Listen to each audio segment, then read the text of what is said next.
Welcome everyone to ZG Weekly, here with our celebrity guest host back from a couple weeks ago, Matt Shockett. Kevin, thanks for having me. Excited to be here today. We're going to get into Matt's appearance a little bit later on in Gibby's Gut, but for now, we want to get into something real important to us on the program. We had some meetings in New York this past week, and one meeting in particular with the New York Rens, Andy Borman and Chris Alisi, the executive directors, and they brought up a topic to us that we wanted to shed light on and educate the grassroots community about. And Matt, I know that it's important to you. Oh, definitely. So the Reds will be wearing orange patches on their uniforms this year, which is to raise awareness on gun violence. As many of you know, pink is the color for breast cancer, and red is the color for HIV. So they're going to be wearing orange patches. Right. To try to raise the awareness for gun violence. And I know a lot of the other big New York programs have started to do that as well.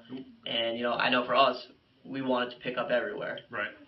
We run tournaments in Massachusetts, Delaware, Virginia. We like it to spread all over at this point. One of the challenges, as Matt talks about for us, is, operating in the Mid-Atlantic regions, operating in the Tri-State regions, and operating in New England. We come across a lot of teams and programs, and part of what we want to do here is, again, to raise awareness for something like the Orange Movement, which, again, Matt, if you watch CNN on a daily basis, too often, gun violence is altogether too familiar with what's going on in the country now. And again, as many people probably don't realize, trickles down all the way to the grassroots community. Oh, big time. And just to close on this, just to get some people information, for those of you that are interested in more information, you can email us at info@zerogravitybasketball.com. We will give you information on how to obtain those orange patches if your club program is interested in doing so. And in the meantime, if you'd like to go to weareorange.org, there'll be some information on the Orange Movement, on gun violence awareness. Matt, something that we hope to continue to raise awareness about. Definitely. Everyone to this week's Parents Corner. Matt, what we're going to touch on this week is our recent accreditation by USA Basketball as an event operator. And just to touch on this so everybody gets a feel for what this means, basically there's a three-part course that USA Basketball has us do. The first deals with coaching the game, skills, drills, how to convey messages on a basketball standpoint.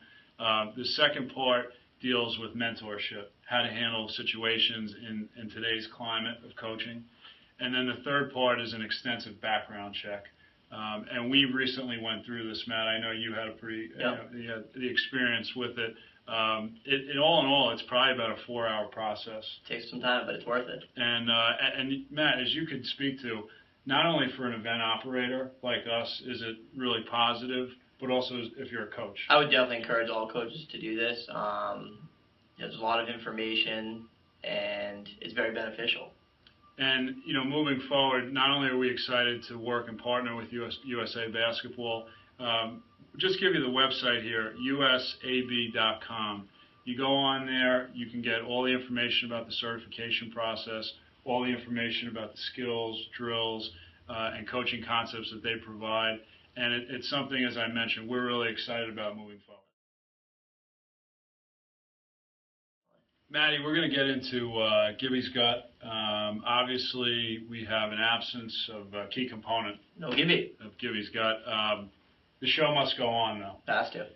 Well-deserved vacation for Gibby. We know he's relaxing, enjoying himself, and he'll be back soon. However, apparently, I was just informed by the production crew that you have some information I have some his information. whereabouts. Rumor has it he's in Orlando right now. Watching. What, is he getting ready for the Magic game tonight? Nope. We got Stevie at Splash Mountain today. All right? This is from earlier today. Splash Mountain. Splash Mountain. Big Splash Mountain guy. Now, what's the drop on Splash Mountain? It's got to be 50 to 100 feet. He loves it, though. You know what? An adrenaline rush like Splash Mountain, I think that's a great thing. It's just what you need after a long fall season. Well, Kevin, I have a question for you. Were you able to get on the phone with Stevie before Splash Mountain this morning to get his picks? Here's the problem. I actually just got a fax about 45 minutes before we went on, and I have Gibby's picks. Let's see what we got here. All right, so let's go through it. Obviously, we don't have Gibby, but we're going to give his picks. 2-0 last week for him, 2-0 last week. It's on a roll. Yep. I think it's like 13-1. Pretty good. He would want me to know that. I think it's like 13-1. He's got Baylor, number 6 Baylor, falling to Oklahoma, 34-31. I think it's going to be a little higher scoring than that.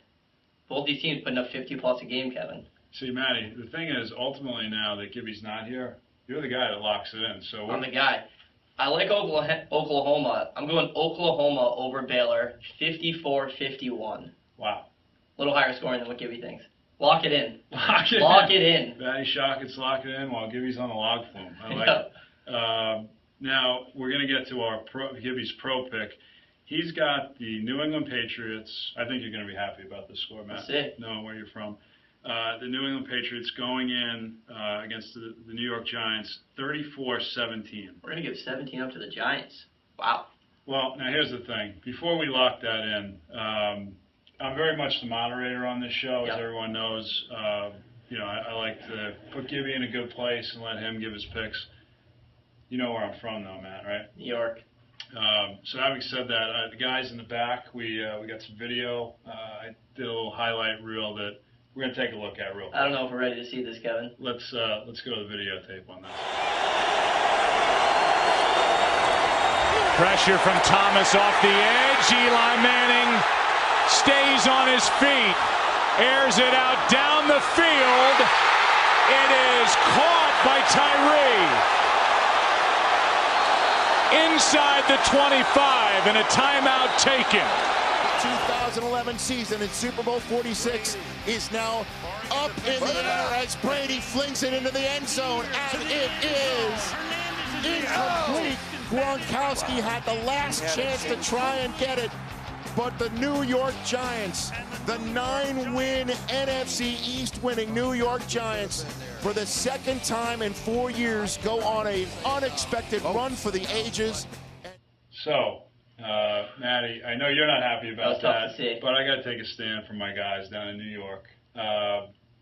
You are able, though, to lock in that score on behalf of Gibby. I think Gibby was trying to be nice to you. Well, is that right? 34-17. What do you got? I'm going 42-10 Patriots. Eli. We went easy on the Redskins this weekend. We're going to roll next weekend against the Giants. 42-10 Giants. 42-10 Pats. Lock it in. Lock it in. I don't agree with it, but we'll lock it in. Last but not least, Matt, you had a contest with Gibby on our Battle for the Belt predictions. It really went down to the wire. We said we were going to, we had a little bit of a wager. Somebody was going to get a belt based on who won. Matt, I know that it ended up being a tie. 6-6 tie. 6-6. It's a tough situation for me. Gibby's not here. You're here. We got a tie. He's already got one belt in his office. So, being that I am the moderator and I deem the winner, Matt, I just want to say congratulations.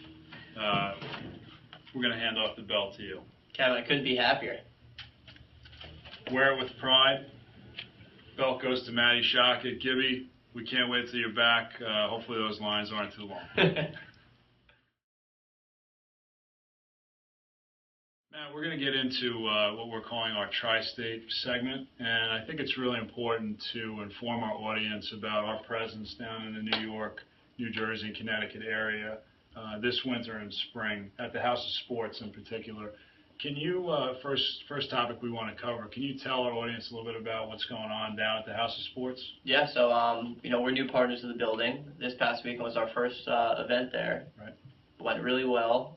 They have 4 courts there. It's in Ardsley, New York. Yep. Great location right off the highway, so very accessible. How far from the city north? It's only about a half hour. Right. So, you're attracting from all different areas, which is great because you have a great mix of teams there, teams who don't see each other as often. Sure. Which is something very important because, towards the end of the season, so, hey, I've played the same teams a lot. Right. You're getting different teams there every weekend. Different It's a good looks. variety. Sure. They have the Frank Lombardi, the general manager there, has been fantastic. Been very helpful with anything that we need.